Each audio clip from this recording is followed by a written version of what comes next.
CTET paper 1 और 2 का Hindi paper mock test start करेंगे। फर्स्ट क्वेश्चन है, ये इस तरह से आएगा पैराग्राफ। निम्नलिखित गद्यांश को पढ़कर पूछे गए प्रश्नों के उत्तर दीजिए। तो इसमें ये पढ़ने में टाइम नहीं डालना है। इसमें ये पहला क्वेश्चन है कि उनकी संध्या का गर्मियों की शाम पर कैसा प्रभाव पड़ता था। उनकी संध्या का, तो यहाँ पर देखना संध्या, उनकी संध्या कितनी उम्र भरी शाम को, तो उमस भरी शाम को शीतल करती, तो उमस भरा कर देंगे इसे। नेक्स्ट है, भगत की संध्या मंडली में प्रेमी मंडली, तो यहाँ पर संध्या मंडली देखना है हमें। भगत की संध्या मंडली, तो ये प्रेम मंडली यहाँ पर लिखा हुआ है और उसमें ऑप्शन है कि खंडजी बजाती, उनके पदों को दोहराती, मनोरंजन करती, चुपचाप बैठी रहती।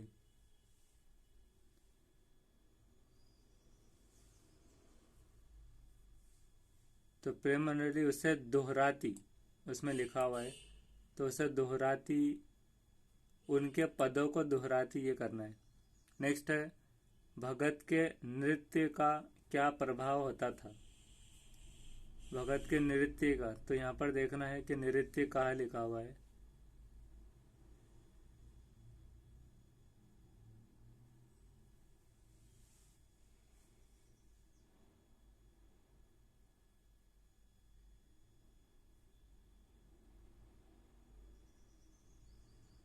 भगत के नृत्य का क्या प्रभाव होता है।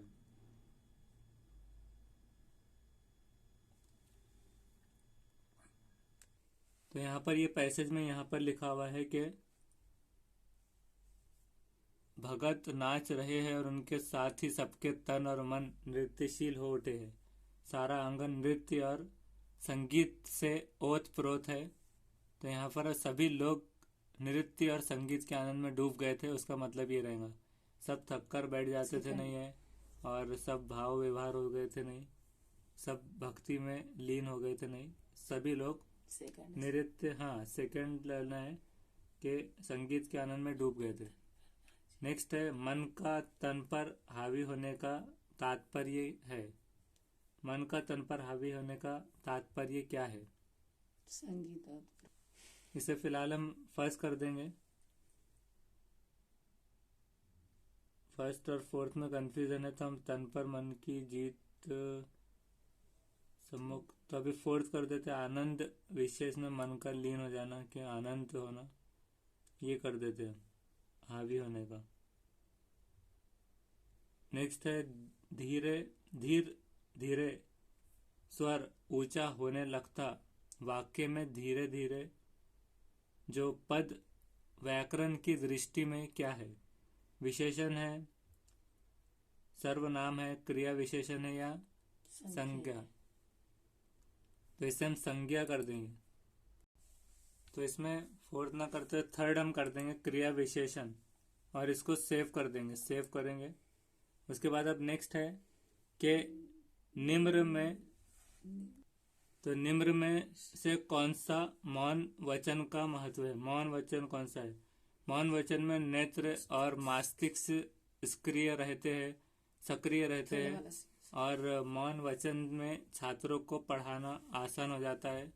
दोनों 1 और 2, तो यहाँ पर नेत्र और मस्तिष्क सक्रिय रहते हैं, और मौन वचन से छात्रों को पढ़ाना आसान हो जाता है। हम थर्ड ले लेंगे, दोनों 1 और 2।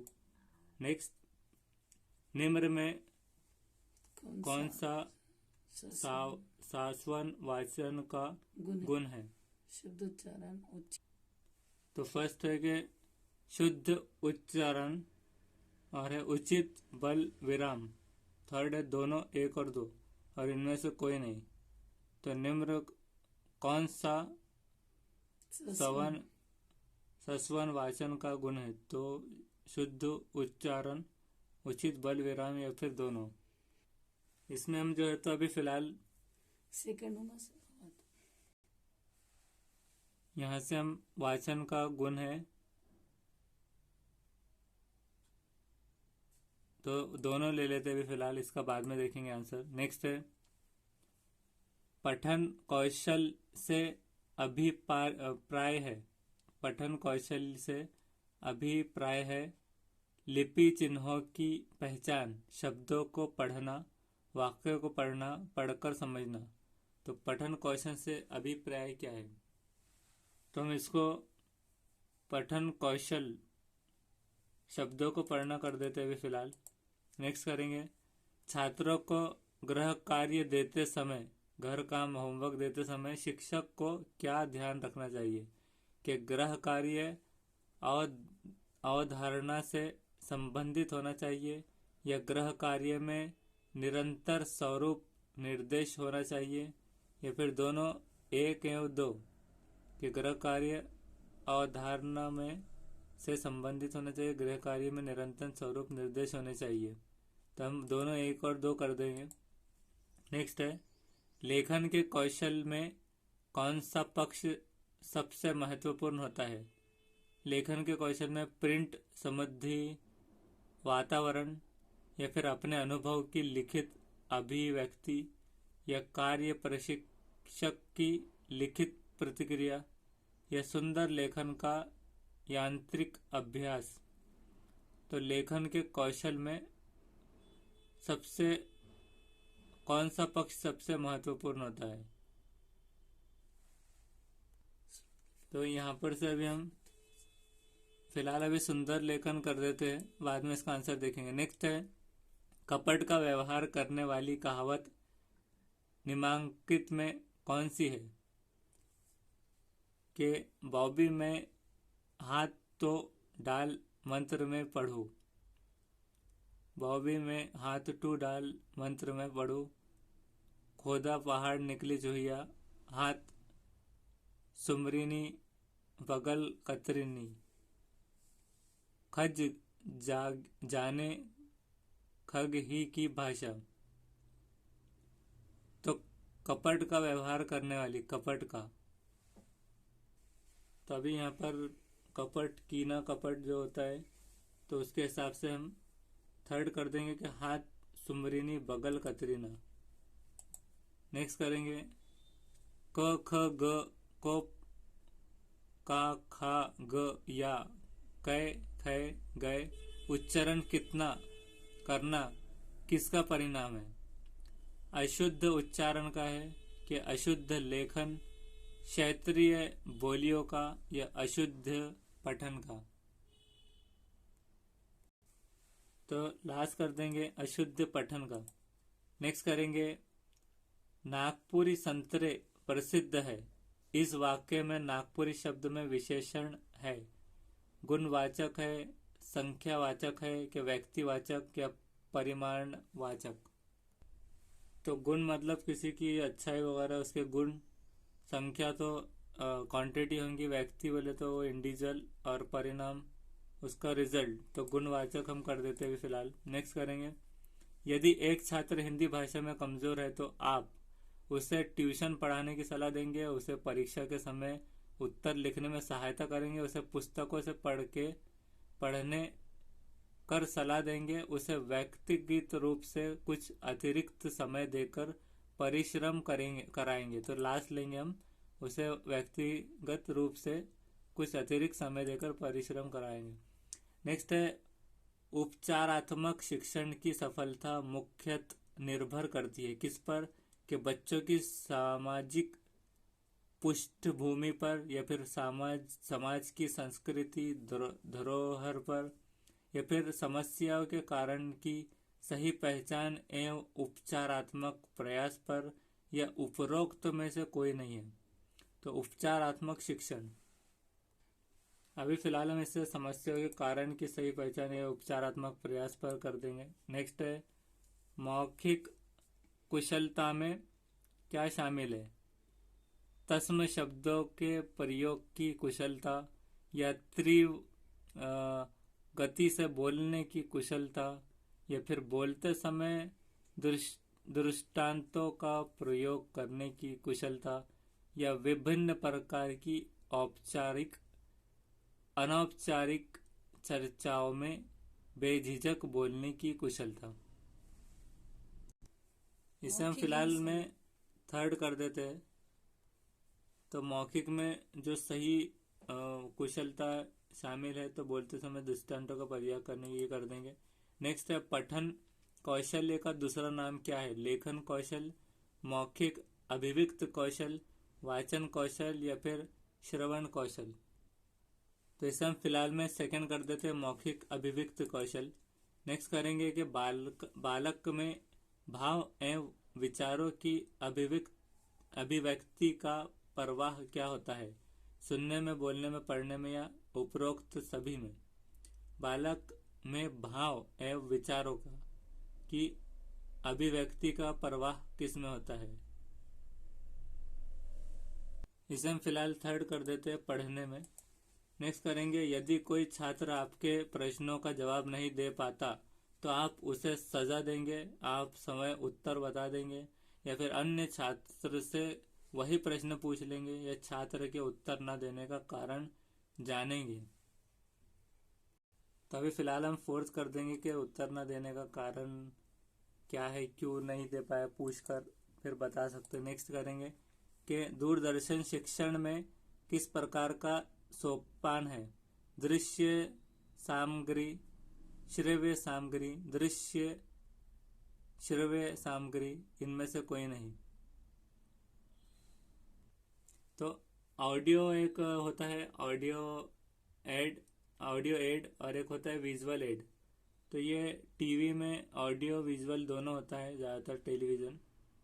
तो हम इसे दृश्य श्रव्य सामग्री कर देते हैं अभी फिलहाल, श्योर नहीं हो, बाद में देखेंगे। नेक्स्ट है हिंदी भाषा में सत्य और व्यापक आकलन का मुख्य उद्देश्य क्या है? कि बच्चे की लिखित परीक्षा लेना, बच्चों का एक से अधिक बार प्रशिक्षण करना, बच्चों द्वारा की गई त्रुटियों की पहचान करना, बच्चों की भाषा प्रयोग संबंधी क्षमता के विकास में मदद करना।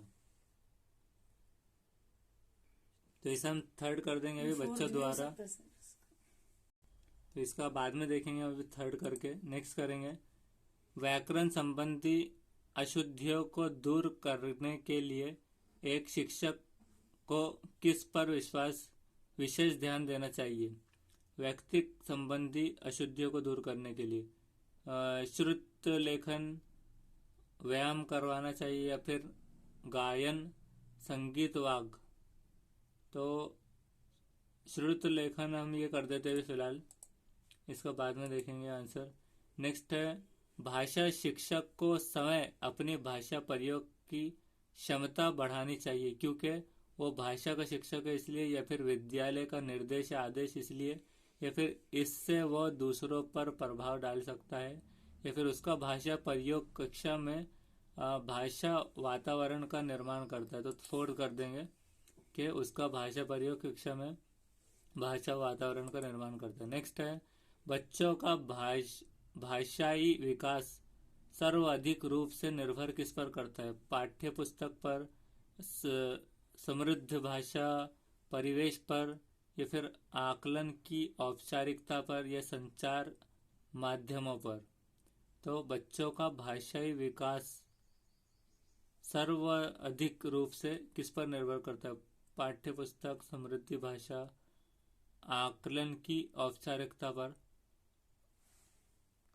इसे फिलहाल हम आकलन की औपचारिकता कर देते हैं, नकल करके विकास, ज़्यादातर भाषाई विकास। तो वो मतलब इंग्लिश में आता है इमिटेशन और नकल करना, इस तरह से। तो हम नकल करके उसे आगे करते। बच्चे विद्यालय आने से पहले कोई भी भाषा नहीं समझ सकते हैं या फिर सभी भाषाएं पढ़ सकते हैं या सब कुछ लिख सकते हैं या अपनी बोलचाल की भाषा के अनुभव से लैस होते हैं। तो फोर्थ कर देते हैं इसे अभी फिलहाल। नेक्स्ट करेंगे शिक्षण व्याकरण कौन सा तरीका सामान्यकरण करने के लिए उदाहरण के सिद्धांत पर आधारित है? निगमनात्मक विधि या फिर अधिष्टपन विधि या फिर आगमनात्मक निमनात्मक विधि या फिर आकस्मिक विधि आकस्मिक विधि। फिलहाल इसे हम फर्स्ट कर देंगे निगमांतिक विधि। नेक्स्ट करेंगे परीक्षाओं में विद्यार्थियों की उत्तर पुस्तकों को जांचते समय परीक्षकों को चाहिए कि वो उदार दृष्टि अपनाए या फिर कठोरता के साथ साथ गहनता से जांचे या वस्तुनिष्ठा के साथ तथ्य जांचे, माध्यम दृष्टिकोण रख कर जांचे। इसको फिलहाल हम फर्स्ट कर देते हैं, उदार दृष्टि अपनाए कर देंगे, बाद में इसका आंसर देखेंगे। नेक्स्ट है क्या शिक्षक अंग्रेजी में छात्रों को होमवर्क दे रहा है, जबकि इसका ध्यान क्या रखना चाहिए कि होमवर्क वर्ग अवधारण से संबंधित होना चाहिए, मतलब क्लास से, या फिर होमवर्क निरंतर स्वरूप निर्देश होना चाहिए, या फिर होमवर्क का स्पष्ट उद्देश्य होना चाहिए। उपरोक्त सभी के ऊपर के सभी है, तो उद्देश्य तो होता है, स्वरूप निर्देश होने चाहिए उसके, निरंतर और आधारित से संबंधित होना चाहिए वर्ग से, तो उपरोक्त सभी कर देंगे, ऑल ऑफ अबाव। नेक्स्ट है किसी छपी हुई पुस्तक में से देख देख कर गद्यांश या पद्यांश लिखने को क्या कहते हैं? अनुलिपि, प्रतिलिपि, श्रुतिलिपि या फिर लिपि। तो हम अनुलिपि कर देंगे फर्स्ट, और 1 मिनट बचा है बस, और एक क्वेश्चन बाकी है। पढ़ना के बारे में कौन सा कथन उचित नहीं है? पढ़ने के बारे में कि अक्षर की विशेष आकृति और उसकी एक खास ध्वनि होती है।